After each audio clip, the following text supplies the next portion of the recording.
루터가 신성 로마 제국 황제 카를 5세의 소환을 받고 소위 제국의회라고 이야기하는 그 자리에 참석하게 되었는데, 그 곳을 이제 난생 처음 가서 방문을 한 거죠. 말로만 듣던 곳입니다. 제국의회, 카를 5세, 보름스, 그리고 그곳에서 있었던 사건들, 역사적으로 공부하면서 수십 년 동안 많이 듣고 읽고 얘기했던, 그러나 보지는 못했던 그곳에 이제 처음으로 갔습니다.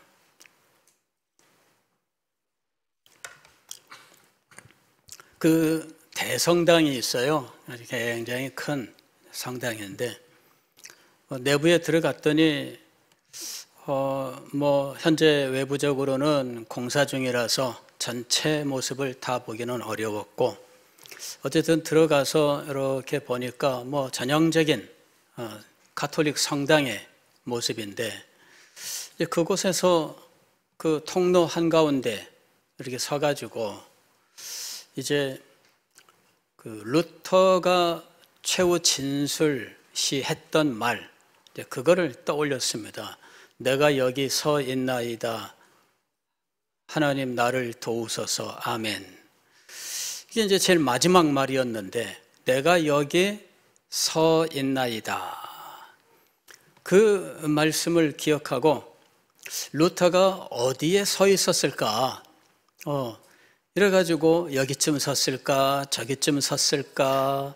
황제는 어디에 있었으며 이 로마 교회 사절단과 고위 공직자들은 어디에 있었을까? 여러 가지로 상상을 해봤습니다. 그리고 이제 같이 갔던 교회 목사님에게 루터가 어디에 서 있었을까? 내가 여기 서 있나이다. 정말 그 서 있던 자리, 그 자리에 서서 기념사진을 한번 찍었으면, 이런 이야기를 했습니다. 근데 그런 표시는 없고, 당연히 그렇겠죠. 현재 거기는 가톨릭 성당이니까 루터에 대하여는 아무런 말을 하지 않습니다. 이제 그러는 곳에 들어간 거니까. 나중에 저녁 때 제가 이제 자료를 찾아보니까 루터가 그 예배당 본당에 거기서 어디에 서 있다 그런 것이 아니었더라고요. 읽었지만 막상 현장에 가니까 의례 회의라고 하면 큰 본당에서 모일 줄로 생각을 하고 그냥 그렇게 생각한 거지, 읽었지만 다 잊어버리고 다시 보니까 작은 홀에 들어갔다 불렀다 해서 작은 홀에서 모였다 이렇게 돼 있더라고요.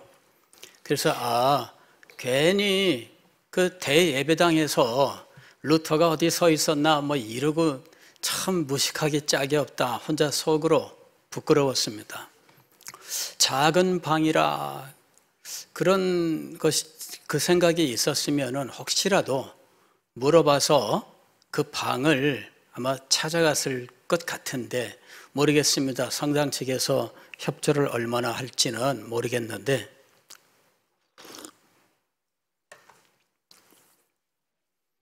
작은 홀 하니까 제가 예전에 스코틀랜드 에딘버러의 세인 자일스 처치라고 존 녹스가 사역했었던 교회에 본당 이 대예배당을 지나 요 앞에 저 작은 문이 있어서 그 문으로 들어갔더니 거기에 이 홀이 하나, 홀이라고 말할 수는 없고요. 챔버죠. 방이 하나 이렇게 있는데 그 방이 엄청나게 화려한 방이었어요. 벽 전체 사방 육면체죠. 벽까지 아주 고급 나무로 전부 이렇게 도배한 그러한 방이었는데, 그 방에는 붙박이 의자가 있었어요. 그냥 아주 화려한 왕이 앉는 이런 12세기, 13세기 왕의 의자와 같은 그런 의자가 붙박이로 쫙 있는데 한 20개 이상 되는 의자가 이렇게 쫙 붙박이로 있습니다. 계단 몇 개를 올라가서 딱 의자에 앉는 형태로 되어 있었는데 그 나무뿐만이 아니라 금으로 도금한 이러한 아주 금으로 도색되어 있는 이런 방이었습니다. 엄청나게 화려한 방이죠.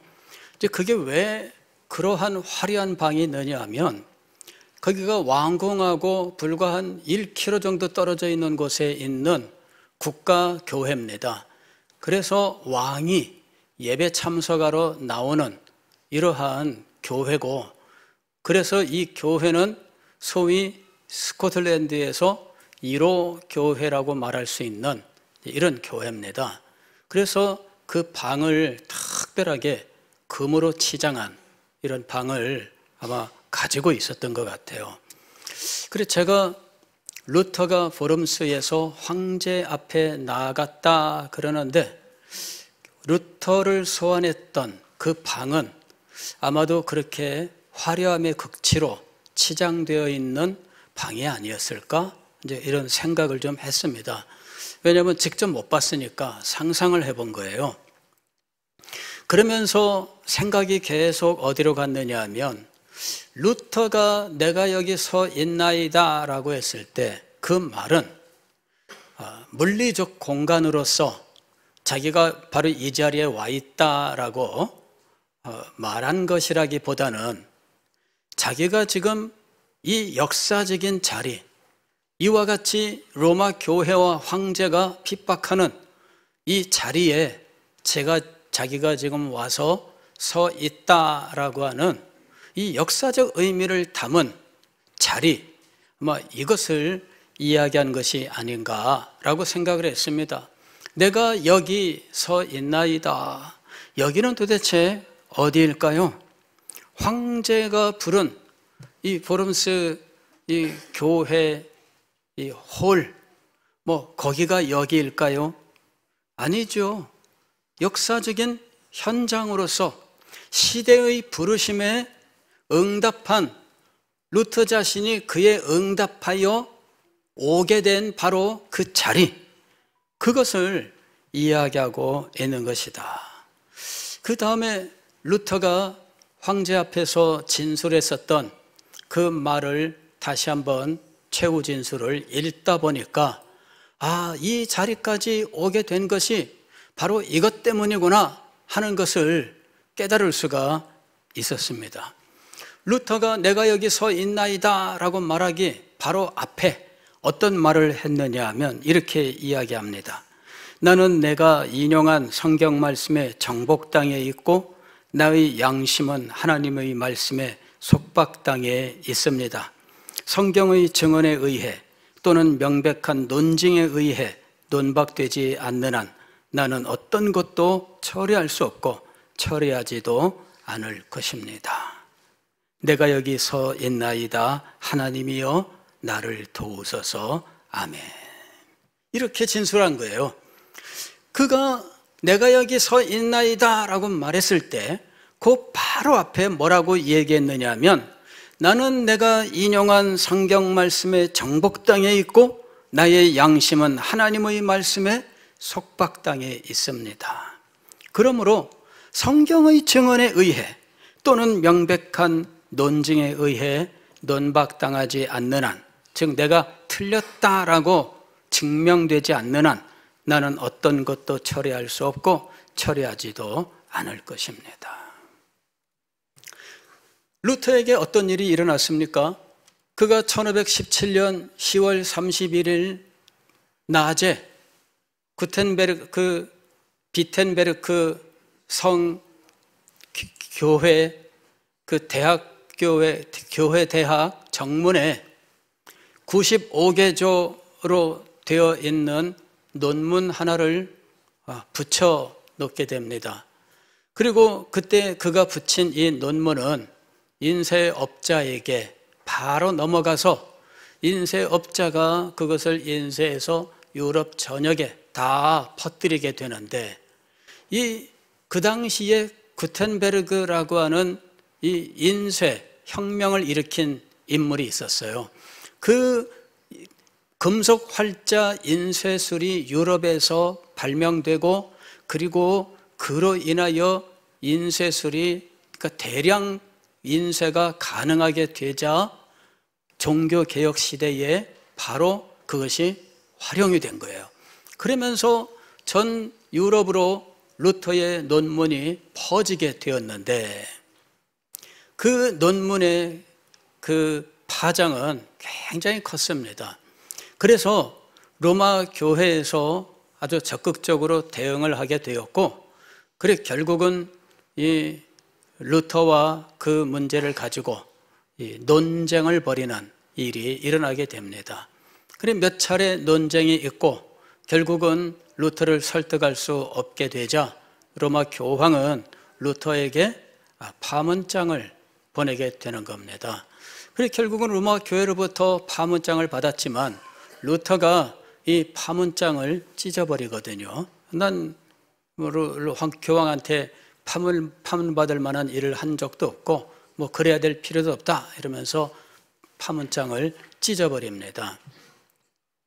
근데 로마 교회에서는 비록 파문장까지 보냈고 루터가 찢어버리고 그러한 일들이 있었지만 그래도 루터를 설득해야 된다, 이러한 주장들이 있었던 거예요. 그래서 로마 교황이 나서지 않고 황제가 나섰습니다. 그래서 신성 로마 제국 황제가 당시에 스페인 왕을 겸하고 있는데, 독일 왕과 스페인 왕입니다. 그가 이제 루터를 자기 왕국의 백성으로 소환을 한 거예요.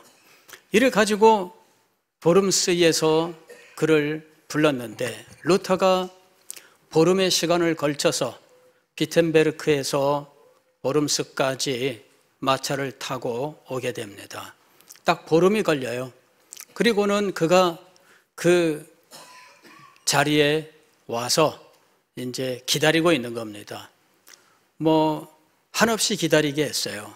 루터가 와서 부른 시간에 갔더니 대기, 그래가지고 한 2시간 정도 이렇게 기다리고 있다가 들어와라 이래가지고 갔는데 하나의 홀에, 이제 작은 방에 들어간 겁니다. 황제를 비롯해서 이 고위 성직자와 또 귀족들, 영주들이 쭉 의자에 앉아 있고 앞에 테이블이 하나 이렇게 놓여 있는데 그 위에는 루터가 썼던 책과 논문들이 쌓여 있었던 겁니다. 이제 그 일을 주재하던 추기경이 이 책과 논문이 네가 쓴 것이 맞냐 이랬습니다. 루터는 한 사람만 대동했어요. 그래 이 사람이 루터의 대변인이 되어가지고 이것이 루터가 쓴 글인지 확인해도 되겠는가 이랬더니 확인해라. 이래서 일일이 다 확인하고 맞다, 루터가 쓴 것이 맞다 이리 된 겁니다. 그때 황제로부터 내려온 요구사항, 이 자리를 주재하는 추기경이 황제의 이름으로 한 말이 무엇이냐면 이 글들을 철회하라 하는 것이었습니다. 철회하라. 루터가 내일 답변하겠습니다. 그리고 이제 그날 돌아가요. 그날 밤에 그의 일기 보게 되면은 이미 마음에 답은 있어요. 그러나 숨을 고르고 대답하기 위해서 하루의 시간을 달라고 한 겁니다. 그리고 다음 날 다시 그 자리로 갔더니 전과 동 똑같이 2시간을 기다리게 했어요. 그리고는 불러드립니다. 루터가 황제와 영주와 또 고위 성직자들 앞에서 최후 진술을 한 겁니다. 그때 했던 말이에요. 그때 했던 말 가운데 마지막 부분이 바로 이 이야기인 거지요.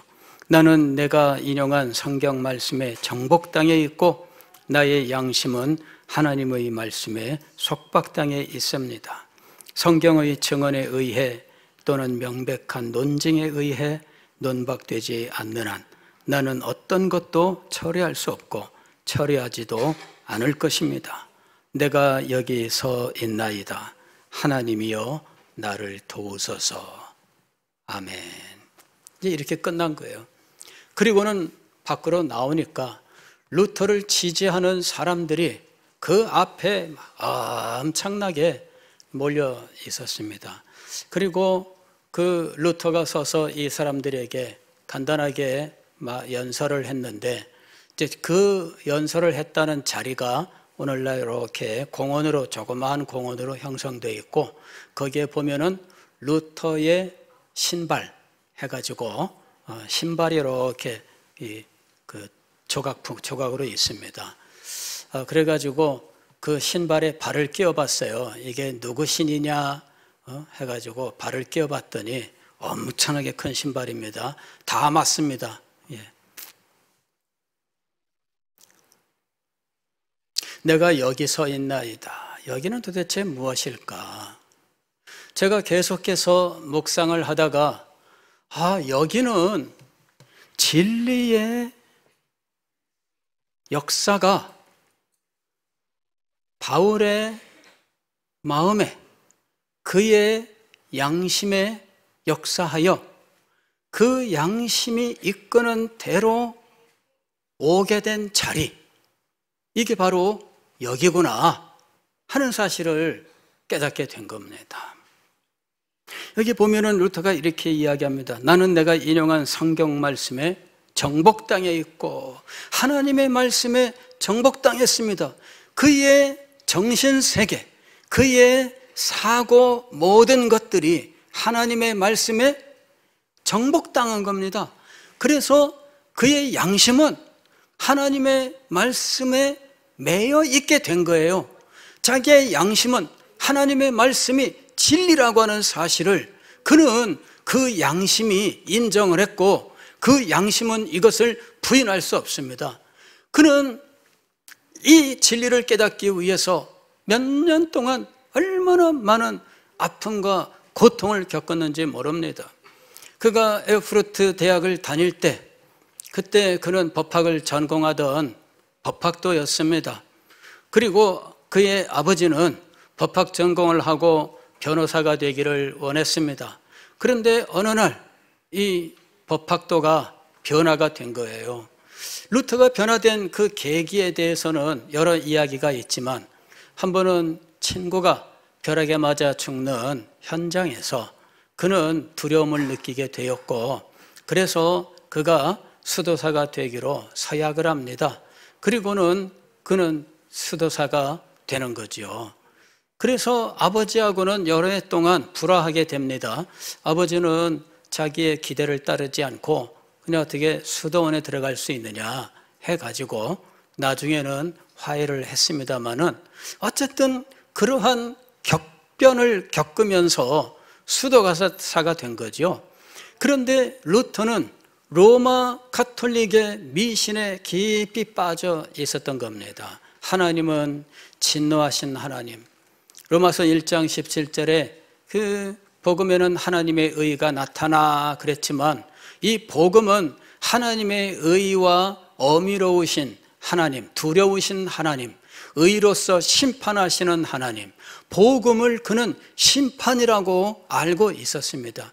그래서 하나님의 의를 성경에서 읽을 때마다 두려울 수밖에 없었죠. 의로우신 하나님은 심판하시는 하나님이고, 나 같은 죄인은 하나님의 심판 앞에서 두려워 떨 수밖에 없다. 어떻게 이 심판을 벗어날 수 있을까? 그리하여 로마 교회가 가르치는 가지 관행들을 행하게 된 겁니다. 수도원에 들어갔더니 수도원에서 시키는 과제들이 있습니다. 그 과제들을 행했습니다. 금식도 하고 고행도 하고 노동도 하고 또 이 수행도 하고 별의별 일들을 다 했던 거예요. 현대 미국에 유명한 수도사가 있습니다. 그 사람이 자기의 수도 경험을 쓴 책이 이 베스트셀러가 되었어요, 미국에서. 그래서 그 책이 이 2차 세계대전 이후에 미국 사회에 아주 많이 읽히게 되는데 그 책의 영향을 받은 개신교인들이 굉장히 많았어요. 그래서 미국의 개신교인들 중에 이 중세 수도원 전통에 매료된 사람들이 굉장히 많이 나오게 되었습니다. 그리고 이 수도원 전통에서 행하는 기도, 지금 수행 이런 것들을 영성훈련이란 이름으로 개신교에서 많이 행하게 되는 일들이 있었습니다. 그런데 이 사람이 수도원에 들어갔을 때 했던 그 수행 가운데 제일 처음에 했던 수행이 어떤 수행이 있었냐면은 침묵 수행이 있습니다. 이거는 정해진 기간 3년, 5년 이 기간이 있습니다. 이 기간 동안 말을 하면 안 돼요. 굉장히 어려운 일입니다, 여러분. 그 동생인가가 면회를 왔는데 동생을 만났는데 말을 안 하죠. 침묵 수행 중이에요. 그러니까 이 로마 가톨릭 수도원에서는 별의별 수행 방법들이 있는데 루터는 그 모든 수행들을 누구보다 열심히 행했습니다. 그래서 루터가 로마 가톨릭 사람들한테 공격을 많이 받았는데 수도원 생활을 가지고는 아무도 공격을 안 했어요. 왜냐하면 우등생이었으니까 수도원 생활은. 그래 이 사람이 한 번은 자기가 속한 수도원이 어거스틴 종단인데 거기 일이 있어서 로마에 갈 일이 있습니다. 로마에 가서 역시 수행을 해요. 그 계단이 있고 계단을 무릎으로 올라가면 뭐 은혜를 받는다, 뭐 죄사함을 받는다, 뭐 이러한 이야기가 있는 곳입니다. 그래 거기에 가서 무릎으로 기어 올라가고 별의별 일들을 다 했지만 무엇은 없었다? 마음의 평안은 없었습니다.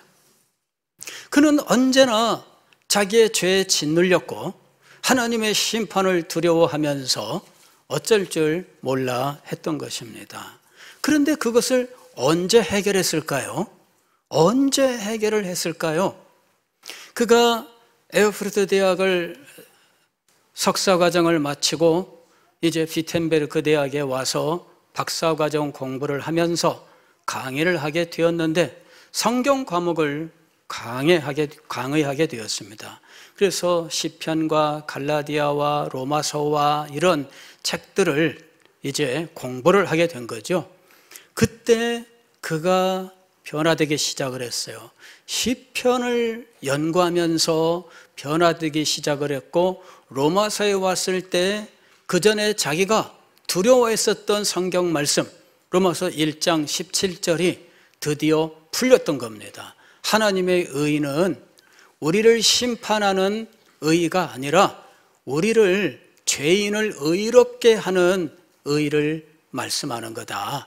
그걸 깨닫게 되는 겁니다. 그제서야 루터가 이 로마 교회에서 배웠던 모든 미신들을 벗어버리게 되는 거예요. 그게 뭡니까? 진리의 말씀을 대함으로 자유를 얻게 된 거예요. 진리의 말씀을 깨닫기 전에는 그의 정신세계, 그의 양심, 그의 삶은 두려움에 사로잡혀 있었습니다. 언제 하나님이 번개를 쳐서 나를 죽일지 모른다. 내가 이 번개불로 심판을 당하지 않기 위해서 혹은 지금 사는 동안 번개불 심판을 안 당해도 나중에 하나님께 심판을 받을 수 있는데 그 두려움 때문에 벌벌 떨던 사람이 드디어 자유를 얻게 된 것입니다. 예수 그리스도를 믿는 자는 결코 정죄함이 없나니 그는 드디어 말씀을 깨닫게 되었습니다. 그래서 그는 그 기쁨, 그 즐거움, 그 감격을 가눌 수가 없었던 거죠.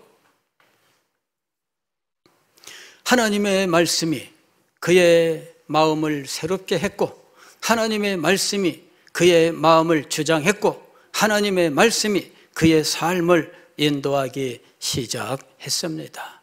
그리고 어느덧 그가 하나님의 말씀에 충성하다 보니 로마 교황이 행하는 로마 교회가 행하는 가지가지 미신과 잘못된 관행들에 대하여 하나님의 말씀으로 지적하지 않을 할 수가 없고 그 하나님의 말씀을 붙들고 나아갈 수밖에 없었던 겁니다. 그러다 보니 결국은 황제의 소환도 당하게 되고 그 소환을 받아 지금 이 자리까지 오게 된 겁니다. 하나님의 말씀이 아니었으면 그 자리까지 와야 될 이유가 없었던 거지요. 하나님의 말씀이 그의 머릿속에 들어오고 그의 사고를 점령하고 그의 양심을 붙들지 아니하였으면 그가 그 자리에 와야 될 이유가 없습니다. 행여라도 이빠른 소리로 그런 어떤 말들을 했을지라도 그는 교황이 이야기했을 때 당연히 포기를 했을 법하고 황제가 얘기했다면 당연히 포기했을 법합니다. 그러나 그렇게 하지 않은 이유는 무엇일까요? 그리하여 결국 이 최후 통첩 자리에 오게 된 이유는 무엇일까요? 하나님의 말씀이 그의 마음을 인도하고 하나님의 말씀이 그의 양심을 붙들고 있었기 때문입니다. 너는 내가 인용한 성경 말씀의 정복 땅에 있고 나의 양심은 하나님의 말씀의 속박 땅에 있습니다. 어쩔 도리가 없습니다. 오늘 우리가 읽은 요한복음 16장 12절 13절 말씀은 진리의 인도하심에 대하여 말씀하고 있습니다. 13절 보면 그러나 진리의 성령이 오시면 그가 너희를 모든 진리 가운데로 인도하시리니, 모든 진리 가운데로 인도하시리니. 어떤 진리냐 하면 12절을 보면은 지금은 너희가 감당치 못하리니 하고 말씀합니다. 지금은 감당치 못할 말씀도 주어졌습니다. 무슨 의미인지 알지 못합니다. 그러나 성령이 오시면 깨닫게 될 것입니다. 성령이 오시면 깨닫는 자리로 그리하여 그의 마음속에 진리가 밝히 드러나는 놀라운 일이 일어나게 될 것입니다. 이것이 인도하심입니다. 알지 못하던 진리, 내가 깨닫지 못하던 진리, 아직은 감히 그에 미치지 못했던 나의 믿음이나 나의 지성이 거기에 다가가지 못했던 그런 곳까지도 성령이 인도하시게 될 것입니다. 그리고 로마서 8장에 하나님의 영으로 인도함을 받는 그들은 곧 하나님의 자녀라고 말씀합니다. 하나님의 영의 인도하심, 즉 진리가 그 마음속에 깨달아지도록 모든 진리 가운데로 하나하나 인도하시는 성령께서 그의 마음을 사로잡아 이랬습니다. 그때 그 마음은 그의 지성 그리고 그의 양심입니다.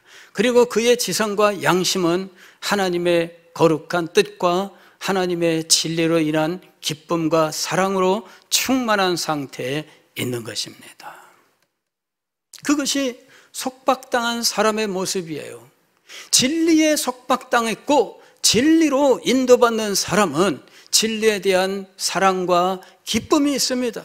넘쳐나는 감격이 있습니다. 그리고 진리를 붙들고 하나님을 찬양합니다. 하나님께 대한 참된 예배 가운데로 나가게 되는 것입니다. 루터가 그렇게 인도를 받았던 것입니다. 그리하여 그는 황제가 소환한 그 자리에 나올 수밖에 없었습니다. 주변에 많은 사람들이 그를 말렸습니다. 가면 안 된다. 가면 안 된다. 100여 년 전에 얀 후스가 황제의 소환을 받고 화형당한 것을 기억하라. 이번에도 똑같은 일이 일어날 수 있다. 안 된다. 다 말렸습니다. 그러나 루터는 아니다. 가야 된다. 몇 년 후에 루터는 이때의 경험을 가지고 내주는 강한 성이요 찬송을 작사하게 되는 것입니다. 내주는 강한 성이요, 내주는 강한 성이요. 그는 그 보름스에 가면서 수많은 기왓장, 유럽에 가면은 옛날 건물들은 100% 기와로 이루어져 있습니다. 그것도 빨간 기와. 예, 제가 우리 교회 지붕을 빨간색으로 칠한 이유가 있습니다. 오렌지색인데 좀 빨간색이 나는 오렌지색입니다. 이걸 칠한 이유가 있습니다. 예, 너무나 그 색깔이 아름다워서. 그런데 그 벽돌들이 다 마귀같이 나를 향해 달려든다 할지라도, 그러면 마귀가 얼마나 많아요. 그러나 나는 하나님께서 나의 방패가 되신다, 하나님께서 나의 요새가 되신다, 그리하여 그는 담대하게 나아갔던 것이죠. 그때 그는 오로지 하나님만 의지했습니다. 그때 그는 오로지 하나님의 말씀만 붙들었습니다. 그리고 진리가 그를 이끄는 대로 따라간 겁니다. 진리의 이끄심을 따라갔더니 내가 여기 서 있나이다 하는 그 자리에 도달하게 된 것입니다. 사랑하는 성도 여러분, 하나님의 말씀은 살아있고 운동력이 있습니다. 사도 바울이 에베소 교회 장로들에게 내가 주와 및 그의 말씀에 너희를 부탁한다 라고 말했던 이유는 무엇일까요? 혹은 하나님의 말씀이 너희 가운데에서 역사하느니라 라고 데살로니가 성도들에게 말씀했던 이유는 무엇일까요? 하나님의 말씀은 살았고 활력이 있어 라고 말했던 이유는 무엇일까요? 하나님의 말씀은 우리 속에서 살아 역사하기 때문입니다. 그리고 하나님의 사람들은 진리가 역사하는 대로 그의 정신세계와 그의 양심이 이 말씀의 인도하심을 받고, 더 나아가서는 말씀이 이끄는 대로 그는 끌려가는 삶을 살게 되는 겁니다. 여기 끌려간다라고 하는 것은 질질질 끌려가는 것을 말하는 것이 아닙니다. 그의 마음이 정말 하나님의 말씀을 깨닫고 그 말씀을 신뢰하고 그 말씀에 자기 자신을 모두 드리고 의탁한 것을 의미하고 있는 것입니다. 그랬더니 역사는 그를 그 자리까지 이끌어 간 겁니다. 그리고 그 자리에서 내가 여기 서 있나이다 했던 그 자리로부터 이후의 모든 기독교 역사가 새로워지기 시작했던 것입니다. 사랑하는 성도 여러분, 저는 오늘 우리가 이와 같이 진리의 인도하심을 받아 내가 여기 서 있나이다 라고 말할 수 있는 역사적인 순간들이 우리 앞에 다가오고 있다고 믿습니다. 우리에게 이 역사적인 자리가 준비되어 있습니다. 우리가 그 자리까지 가기 위해서는 진리의 인도하심을 받아야 됩니다. 진리의 이끌림을 이끄시는 그 은혜와 능력 가운데 있어야 하는 것입니다. 우리 앞에 다가오는 이 역사적인 자리는 어떤 자리가 될까요? 앞으로 메시지가 진행되면서 여러분들에게 다시 소상하게 말씀을 드리겠습니다. 진리가 우리를 어디로 인도할 것인가? 우리는 그때 진리의 이끄심에 어떻게 응답해야 할 것인가? 우리는 대답해야 되는 순간을 맞이하게 될 것입니다. 이사야 선지자가 내가 여기 있나이다, 나를 보내소서라고 고백했었던 그 고백이 우리의 고백이 되는 순간이 우리에게 찾아오고 있습니다. 여러분은 그 순간을 맞이할 때 여러분 담대하게 내가 여기 있나이다라고 고백할 수 있기를 바랍니다. 그리하면 진리가 여러분을 인도해 가실 것입니다. 그리하여 우리도 역시 하나님께서 세우시는 그 자리에 서서 고백하게 될 것입니다. 내가 여기 서 있나이다. 하나님이여 나를 도우소서. 기도하겠습니다.